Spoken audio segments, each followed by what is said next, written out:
ओम अज्ञानतिमिरन्धस्य ज्ञानाञ्जनशलाकया चक्षुरुन्मीलितं येन तस्मै श्रीगुरवे नमः। नमो ओम विष्णुपदाय कृष्णप्रेष्ठाय भूतले श्रीमते भक्तिवेदान्तस्वामिन् इति नामिने। नमस्ते सरस्वते देवे गौरवाणी प्रचारिणे निर्विशेष शून्यवादी पाश्चात्य देशतारिणे। जय श्री कृष्ण चैतन्य प्रभु नित्यानंद श्री अद्वैत गदाधर श्रीवासदि गौर भक्तवृंद। हरे कृष्णा कृष्ण कृष्ण हरे हरे, हरे राम राम राम हरे हरे। हरे कृष्ण। भगवान का अगला दिव्य गुण बताया जाता है कि भगवान अपने भक्तों के हितैषी हैं। He is well wisher for his devotees। इस विषय में कहा जाता है कोई भी व्यक्ति अगर मन में प्रेम के द्वारा अत्यंत भावनाओं के साथ में अगर भगवान को एक पानी मात्र और तुलसी के पत्र अगर प्रेम के द्वारा अर्पण करता है तो भगवान जो है, कहा जाता है कि स्वयं भगवान अपने आप को उस भक्त के अधीन कर देते हैं। भगवान बिक्री हो जाते हैं, बिक जाते हैं भक्त के लिए। ये भगवान का जो है अत्यंत महान गुण बताया जाता है। भगवान अपने भक्तों के हितैषी हैं, वेल विशर हैं। इस संदर्भ में एक बड़ा सुंदर जो वर्णन किया जाता है, जिस लीला का वर्णन किया जाता है, भीष्म पितामह जब मृत्युशैया पर लेटे हुए हैं और वो बड़े ही प्रेम के साथ में चाहते हैं कि भगवान कृष्ण उनकी मृत्यु के समय में वहां पर रहें और उनको देखते हुए वो अपने प्राण के त्याग उसको त्यागें। और भगवान कृष्ण अपने भक्तों के इतने महान हितैषी हैं, अपने भक्त की इच्छा को पूर्ति करने के लिए स्वयं भगवान कृष्ण जो है भीष्म पितामह के उस समय पर, मृत्यु के समय पर वहां पर प्रकट हुए। और भीष्म पितामह उन्होंने बड़ी सुंदर प्रार्थनाएं भगवान कृष्ण से उस समय पर वहां पर की। अपनी उस प्रार्थना में भी भगवान के इस गुणगान का वो वर्णन करते हुए कहते हैं कि हे भगवान, आप तो अपने भक्तों के लिए बिक जाते हैं। अगर प्रेम के द्वारा भक्त आपकी अगर वो भक्ति में लगा रहता है तो आप तो अपने भक्त के इतने हितैषी हैं, उनके वेल विशर हैं कि आप बिक जाते हैं भक्तों के लिए। तो इस संदर्भ में वो याद करते हुए कहते हैं कि भगवान, आपने जो है महाभारत युद्ध से पहले आपने एक प्रण लिया था।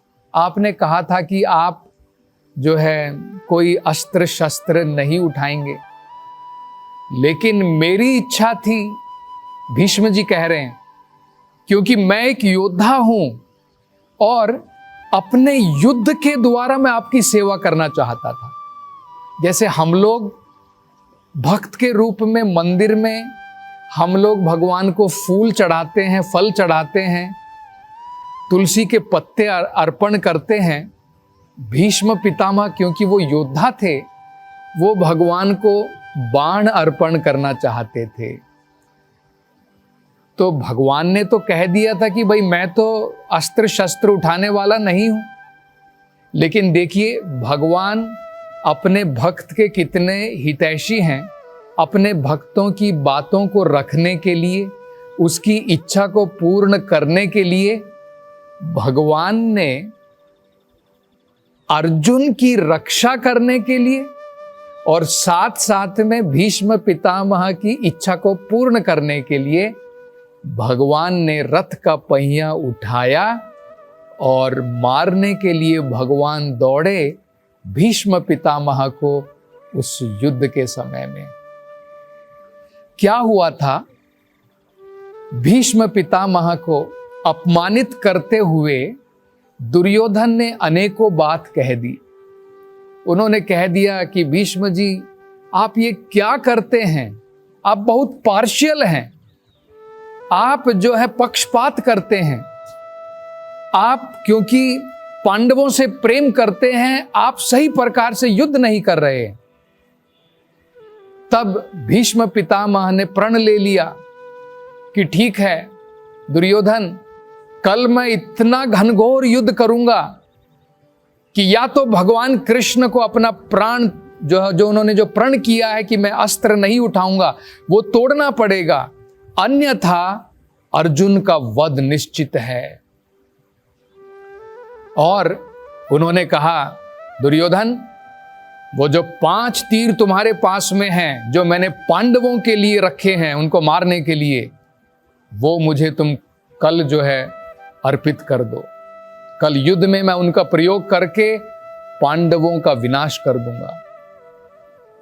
अब देखिए भगवान अपने भक्तों के कितने महान हितैषी हैं। भगवान को पता है कि भीष्म पितामह ने इस प्रकार के 5 तीर रखे हुए हैं, तो तुरंत भगवान ने शाम के समय में जाकर के ये तीर दान में अर्जुन के वास्ते दुर्योधन से मांग लिए।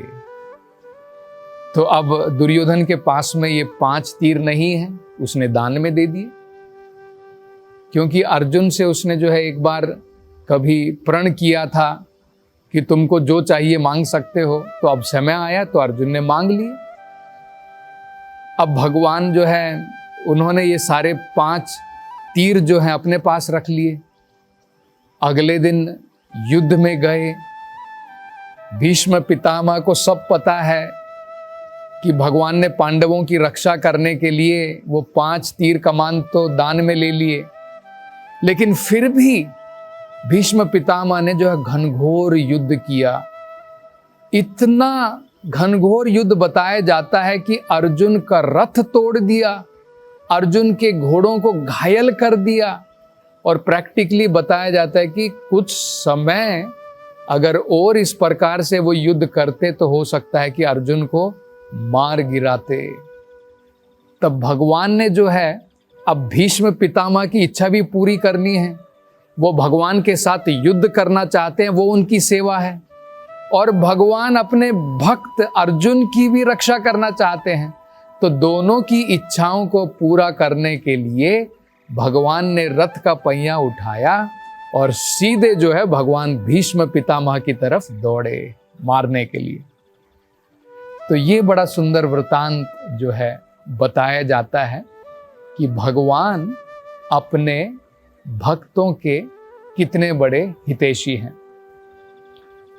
अगला गुण भगवान का जो है जो बताया जाता है, वो बताया जाता है कि भगवान प्रेम के द्वारा वश में आ जाते हैं। उसे कहते हैं प्रेमावश्य। मतलब इसका क्या है, ये हमें सही प्रकार से समझना है। भगवान, हम जब भगवान को उनकी सेवा में रत हो जाते हैं, जब उनकी सेवा करते हैं, तो उस सेवा के द्वारा नहीं, उसके द्वारा भगवान प्रसन्न नहीं होते, उसके द्वारा भगवान को कुछ लाभ नहीं मिलने वाला है।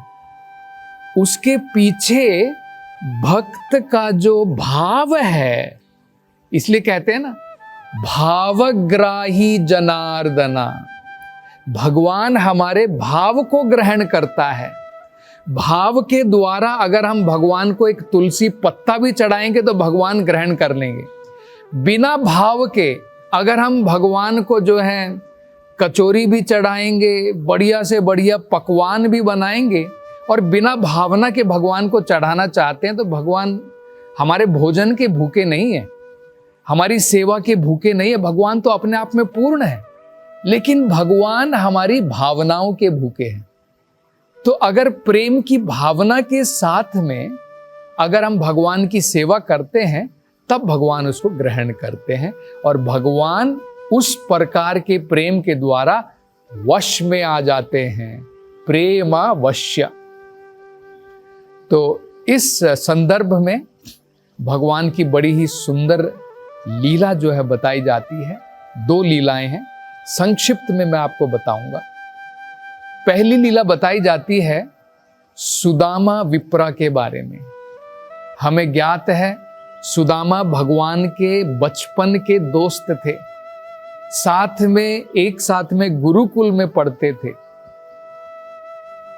अपने पत्नी के कहने पर बड़े होने के पश्चात जब भगवान कृष्ण द्वारका के राजा थे, तो सुदामा विप्रा जो है द्वारका पहुंचे भगवान से मिलने के लिए।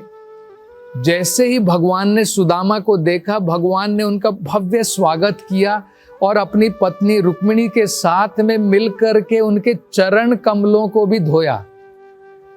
देखिए भगवान जो है कितने प्रेम के द्वारा इतने वश में आ जाते हैं।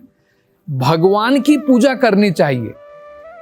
हम थोड़ी अपने पांव भगवान से धुलवाएंगे, लेकिन देखिए भगवान प्रेम के द्वारा कितने जो है अपने भक्तों के वश में आ जाते हैं कि भगवान अपने भक्त की सेवा में भी लग जाते हैं।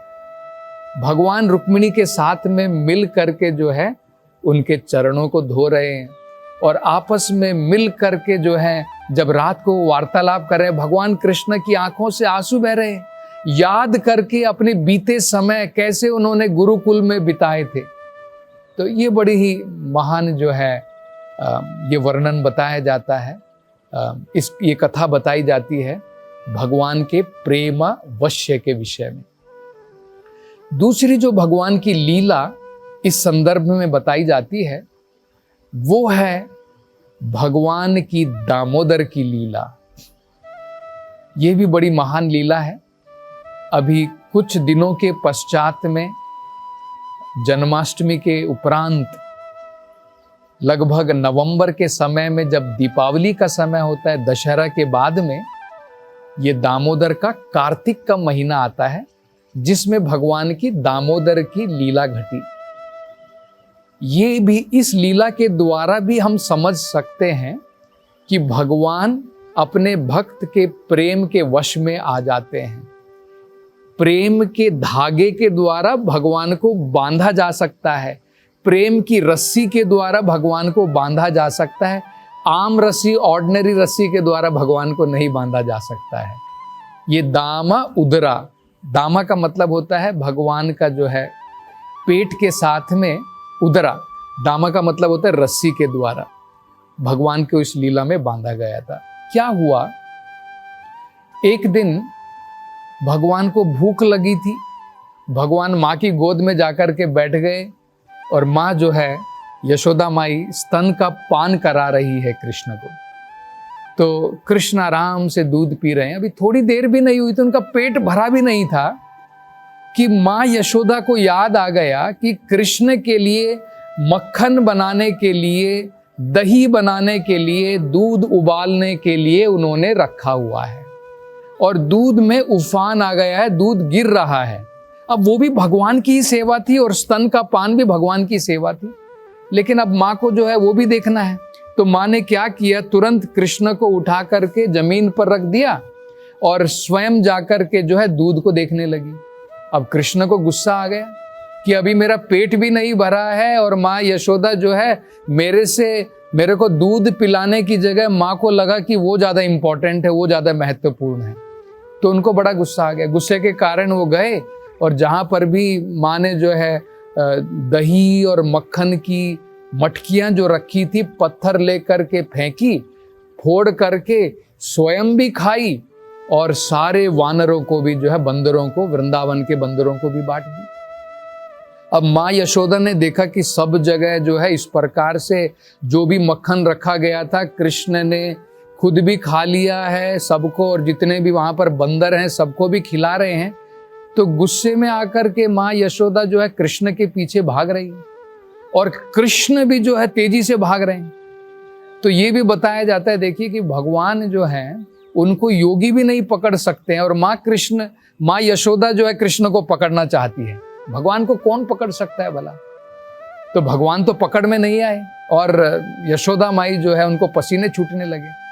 लेकिन जब उन्होंने देखा कि माँ जो है बड़े ही थक गई है, तब प्रेम के द्वारा माँ की जो है पकड़ में आ गए।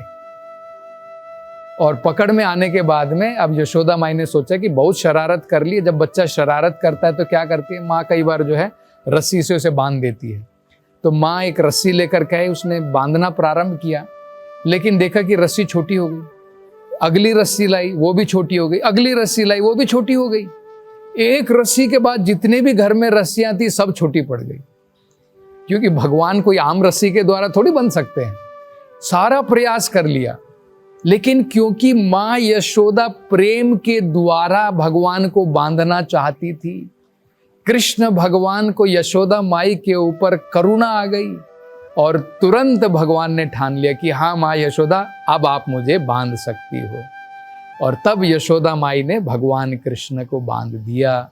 इसलिए बताया जाता है कि भगवान कृष्ण जो है प्रेमावश्य है। भक्ति भावना के द्वारा, प्रेम के द्वारा भगवान स्वयं वश में आ जाते हैं, बंध जाते हैं। और अगले गुणों का वर्णन हम अगली कथा में करेंगे। हरे कृष्णा।